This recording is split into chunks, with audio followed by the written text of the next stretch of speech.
Bonjour à vous, merci de nous accueillir chez vous pour ce 9e culte en confinement préparé pour vous par l'Église protestante française de Londres.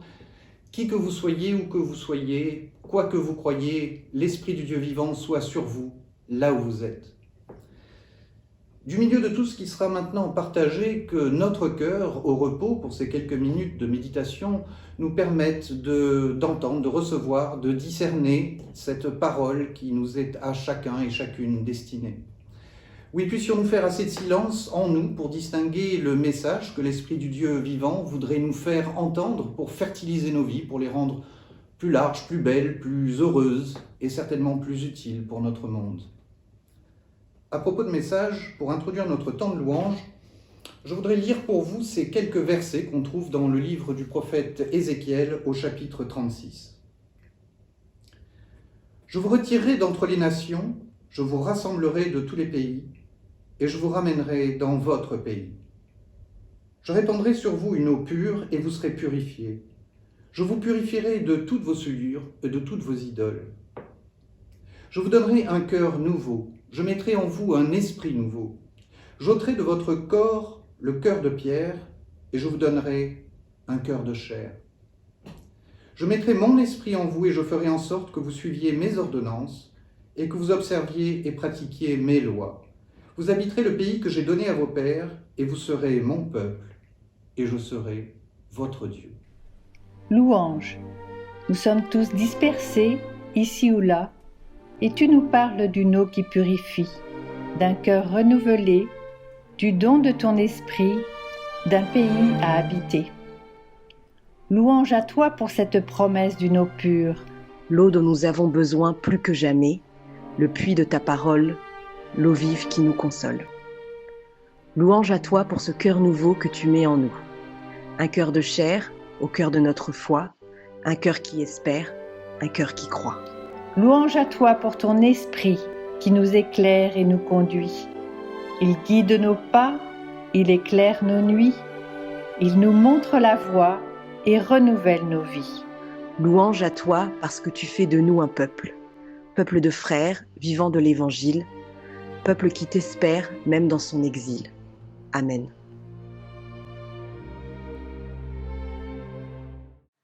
Qu'en pensez-vous ?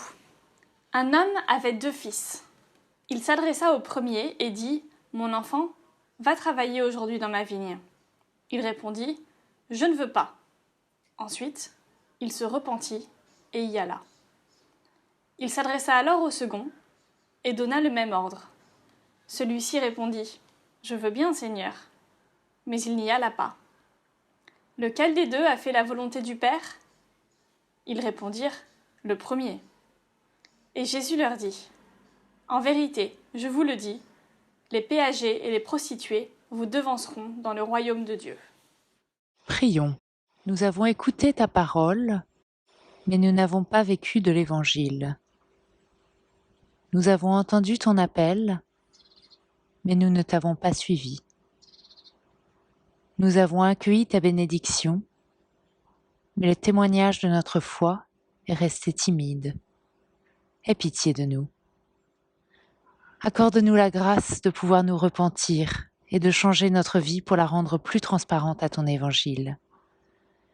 Et s'il est vrai qu'aujourd'hui, les péagers et les prostituées nous précèdent dans ton royaume, alors donne-nous l'humilité et la foi d'entendre ton appel, de vivre ta parole et de partager avec eux la vie de ton Évangile.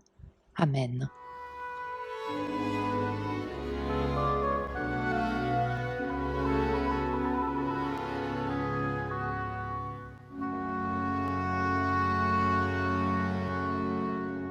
Dieu pose sur chacun de nous un regard d'amour, un regard de Père qui entend et qui accueille notre repentance. Dieu nous invite à recevoir et à vivre avec lui tous les jours son pardon et son amour.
Nous croyons en Dieu.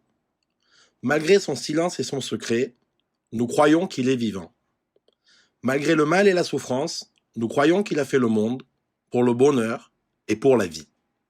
Malgré les limites de notre raison et les révoltes de notre cœur, nous croyons en Dieu. Nous croyons en Jésus-Christ, malgré les siècles qui nous séparent de lui. Nous croyons en sa parole, malgré sa faiblesse et sa pauvreté. Nous croyons que sa mort est notre vie. Malgré nos incompréhensions et nos refus, nous croyons en sa résurrection. Nous croyons en l'Esprit Saint. Malgré les apparences, nous croyons qu'il conduit l'Église. Malgré la mort, nous croyons en la résurrection. Malgré l'ignorance et l'incrédulité, nous croyons que le royaume de Dieu est pour tous les hommes. Amen.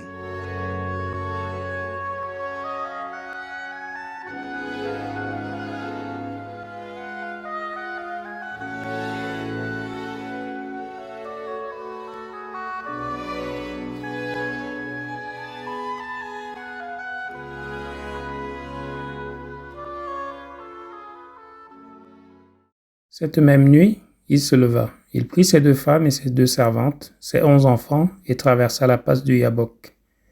Il leur fit traverser le torrent avec tout ce qu'il avait. Jacob resta seul. Quelqu'un lutta avec lui jusqu'à la pointe de l'aurore, comprit qu'il ne serait pas le plus fort, et le toucha au creux de la hanche. Dans la lutte, la hanche de Jacob se démit. « Laisse-moi partir, dit l'homme. L'aurore s'est levée. Je ne te laisserai partir que si tu me bénis. »« Quel est ton nom ?» demanda-t-il. « Jacob. »« Ton nom ne sera plus Jacob, mais Israël. Tu as affronté Dieu et des hommes, et tu as été le plus fort. »« Oh, donne-moi ton nom, » lui demanda Jacob. « Mais pourquoi demander mon nom ?» Et ici, il le bénit. Jacob appela l'endroit Pénuel, face de Dieu, car il dit « J'ai vu Dieu face à face, et je suis sauf. » Le soleil se leva pour lui quand il traversait Pénuel. Sa hanche le faisait boiter.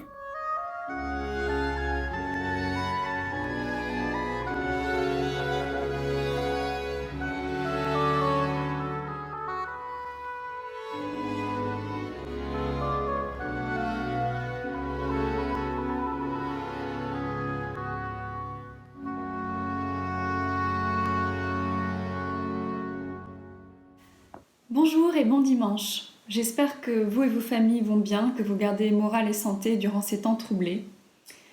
Et vous l'aurez peut-être remarqué comme moi, durant cette période de confinement, que la communication digitale s'est emportée dans un tourbillon de gifs, memes et autres vidéos qui ont tous, bien sûr, pour sujet le Covid-19 et le confinement, et comment nous gérons cette période dans nos vies et les effets qu'elle a sur notre société.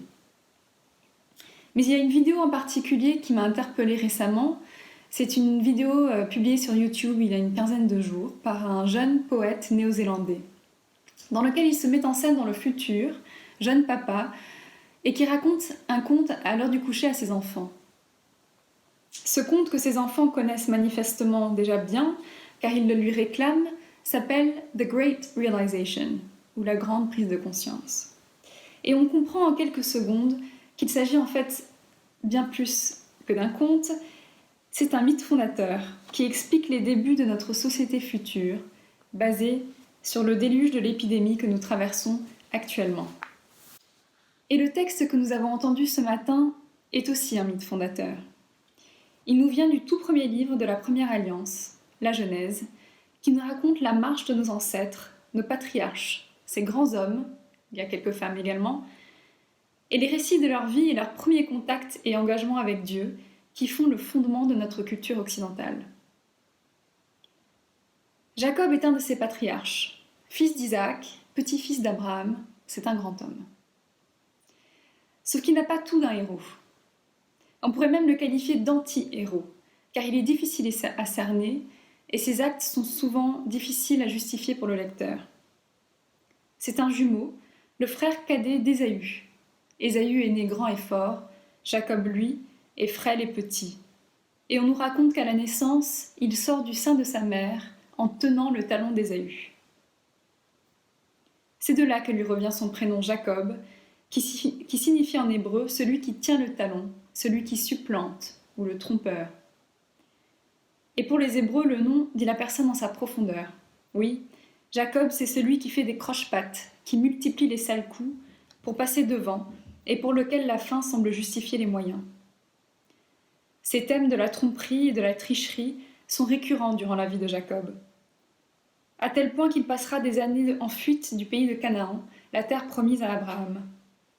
Car il a triché une fois de trop, souvenez-vous, c'est le vol du droit de premier-né, quand il se déguise, se fait passer pour son frère, trompant ainsi son vieux père aveugle Isaac, pour emporter la bénédiction qui appartient de droit au frangin aîné de la famille.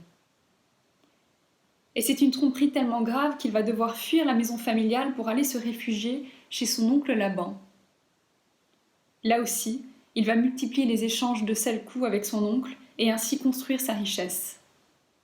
Sauf qu'arrive le moment où il va bien devoir rentrer. Chassé cette fois par son oncle, il prend femmes et enfants, bêtes et esclaves, toute sa richesse, et rentre vers la terre de Canaan, sa terre natale, qui appartient désormais à son frère Ésaü. Voilà le moment où se situe notre histoire de ce matin. Imaginez à quel point Jacob, ce patriarche, doit être stressé. Il n'a pas vu son frère depuis des années, depuis ce fameux vol du droit du premier-né. Il ne sait pas quel avenir l'attend derrière ce fleuve, le Yabok. Sinon ce message que lui apporte un serviteur, ton frère se rapproche, suivi de 400 hommes. Alors rusé comme toujours, Jacob envoie en amont sa richesse pour tenter d'apaiser son frère avant leur retrouvaille. Il envoie devant lui toute sa vie, ses 2 femmes, ses 11 enfants, ses 2 servantes et toutes ses bêtes. Tous passent le fleuve devant lui, et lui passe cette dernière nuit seul. Seul face à sa situation, seul face à son histoire, seul face à lui-même et sa conscience. Voilà un Jacob complètement isolé de l'autre côté de la rivière Yabok. Puis arrive ce passage incroyable, mythique. Une présence est là, un homme, nous dit-on, lutte avec lui jusqu'à la pointe de l'aurore. Le texte nous dit qu'il s'agit d'un homme, mais on sent que c'est bien plus que cela. Et ce passage a fait couler beaucoup d'encre. Il y a eu de multiples hypothèses sur l'identité mystérieuse de cet homme. Était-ce un ange ? On sait que Jacob en a déjà vu en songe. Son oncle Laban, qui vient régler un dernier compte, ou son frère Ésaü, qui lui fait une embuscade de nuit. Serait-ce Dieu en personne ? Ou simplement sa conscience ? Car après tout, il vient de faire passer toute sa vie de l'autre côté de ce torrent vers un avenir plus qu'incertain, et lui reste seul face à ses pensées, son histoire et ses actes. Ne lutterait-il pas avec ses angoisses et ses regrets, éveillés toute la nuit ? Mais Jacob semble comprendre intuitivement qui est cet homme, car même une fois blessé à la hanche qui se disloque, il ne veut pas le lâcher. On sent que de tout son être, de toute sa force, il ne lâchera pas. De surcroît, il lui fait des réclamations et demande 2 choses, une bénédiction, mais aussi son identité, car il veut comprendre à qui il a affaire. Nous aussi, quand les temps sont durs, quand on a l'impression de lutter contre tout, on a bien envie d'en faire des réclamations, et des réclamations à Dieu également. Et comme Jacob, on a du répondant. Dieu, où es-tu ? Qui es-tu pour me laisser lutter seul dans ma nuit ? Mais l'homme mystérieux dévie la question de Jacob en répondant simplement « Pourquoi ?» Et dans les temps difficiles, à notre réclamation de vouloir savoir Dieu, de vouloir le voir se manifester plus concrètement, Dieu dévie la question et nous la renvoie. « Pourquoi demandes-tu cela ? Toi, où en es-tu » Jacob réclame à Dieu son identité, mais on sait que cela n'est pas possible et même interdit par le Dieu de la première alliance. Ésaïe nous le confirmera, nul ne peut voir la face de Dieu et vivre. C'est un des grands tabous des 3 monothéismes. Ne jamais représenter la face de Dieu. Cet interdit qui est repris durant le Premier Testament, que ce soit dans le 2e commandement « Tu ne te feras pas d'image » ou les mots prononcés par l'Éternel à Moïse en Exode « Je suis celui qui suis ». Il est clair qu'on n'est pas censé, ou qu'il n'est pas nécessaire, de nommer l'Éternel. Car ce n'est pas cela accéder à ou s'engager avec Dieu, que de le cerner dans une identité particulière et figée. L'identité de Dieu réside dans ce pourquoi qui nous renvoie. Ce pourquoi que lui lance cet homme inconnu nous fait prendre conscience que l'important ici n'est pas de savoir qui lutte avec Jacob, mais plutôt de comprendre où en est Jacob dans sa lutte et ce qu'il en sortira. Des deux réclamations de Jacob, le patriarche n'en verra donc qu'une seule se réaliser, sa bénédiction. Une bénédiction que réclame Jacob, mais qui sera donnée à Israël. Car en le baptisant d'un nouveau nom, la bénédiction prend la forme d'un changement d'identité. Cette nuit-là, le patriarche s'était couché en tant que Jacob et se relèvera à l'aurore en tant qu'Israël. Ton nom ne sera plus Jacob, mais Israël, car tu as affronté des dieux et des hommes, et tu as été le plus fort. Enfin, Jacob se débarrasse de ce titre de tricheur, ce titre de supplanteur si dur à porter. Il s'en débarrasse en s'engageant dans ce corps à corps avec sa conscience, son identité et son Dieu. Quand les temps sont durs, notre réflexe est de réclamer à Dieu qu'il se manifeste concrètement dans notre nuit. Alors réclamons, mais soyons prêts à recevoir en retour ce pourquoi. La grâce de Dieu ne se manifeste pas par une apparition magique au cours des événements, mais plutôt par la grâce de l'opportunité d'un changement. L'histoire nous dit qu'après la lutte, le soleil se leva pour Jacob et brille sur lui ce matin-là. Et on a en tête une image de ce patriarche, la nuit derrière lui, cette page de sa vie tournée, brillant de sa nouvelle identité qui traverse le fleuve dans l'aurore vers l'horizon de la terre promise. Mais c'est en boitant qu'il marche vers le nouveau jour. Il n'arrive pas pompeux, riche et glorieux devant son frère Ésaü, mais en homme humble, dénué, blessé et surtout changé. Il portera à jamais la marque de cette lutte dans sa démarche, comme il portera à jamais la marque de ce nom, Israël, celui qui a lutté avec Dieu et qui en est ressorti avec la bénédiction du changement. Nous traversons avec cette épidémie la lutte de notre génération, nous dit-on. Mais comment vivrons-nous dans l'après ? Qui seras-tu dans l'après-lutte ? Car il est clair qu'on ne peut pas retourner en arrière et reprendre la vie comme elle était. Greta Thunberg a tweeté récemment « On parle beaucoup de retourner à la normale, mais la normale était la crise ». Nous sommes la génération qui portera la marque de cette lutte sur nos hanches, dans notre démarche pour la vie. Nous allons en sortir, boiteux nous aussi. Mais ce qui fera la différence sera notre capacité à réclamer de toutes nos forces et de savoir recevoir la grâce et la bénédiction du changement. Ce n'est pas souvent que l'opportunité du changement à cette échelle se présente à nous, alors soyons sûrs de la saisir. Je me réjouis à l'idée de vous revoir tous bientôt, à l'aurore, dans notre nouvelle église désormais rénovée qui nous attend. En attendant, prenez soin de vous les uns les autres. Amen.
Prenons un temps de prière.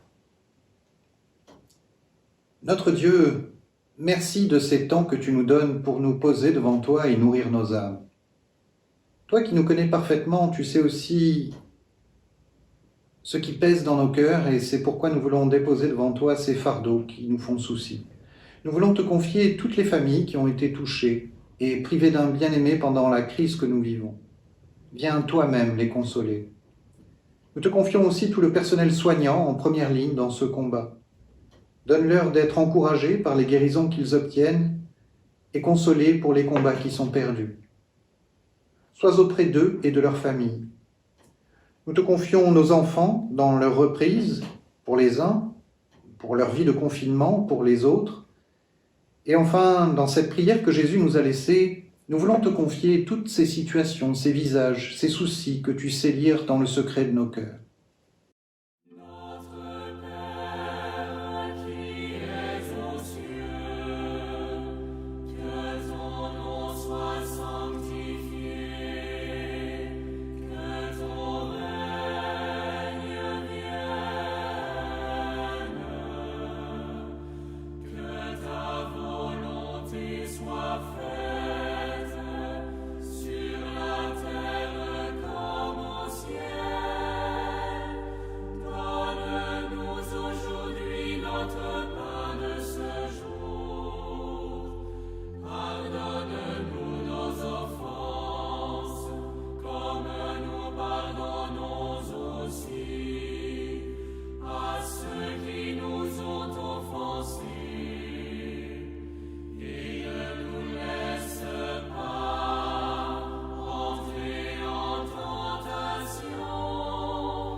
Voilà, notre temps de méditation se termine. Merci de l'avoir partagé avec nous. Merci à Phoebe Woods d'avoir commenté pour nous ce chapitre de la Genèse.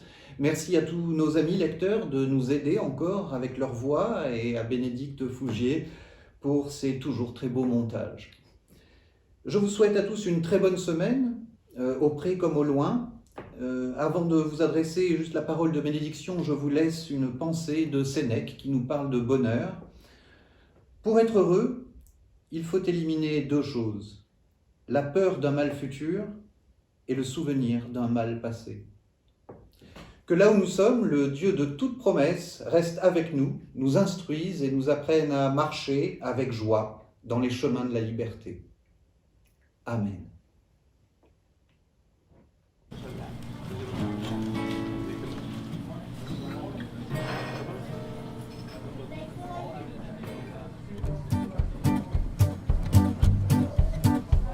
Auquel ami fidèle et tendre nous avons en Jésus-Christ, toujours prêt à nous entendre, à répondre à notre cri.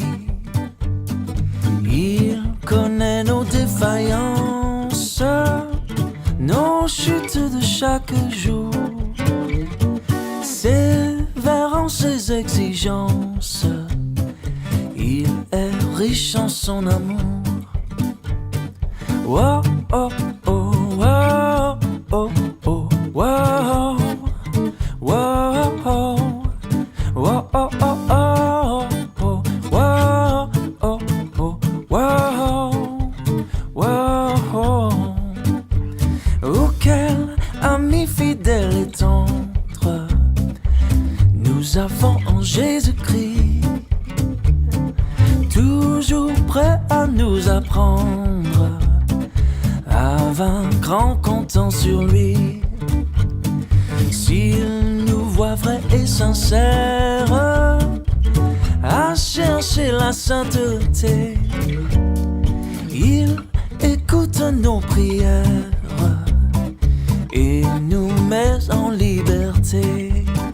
Oh, oh, oh, oh, oh.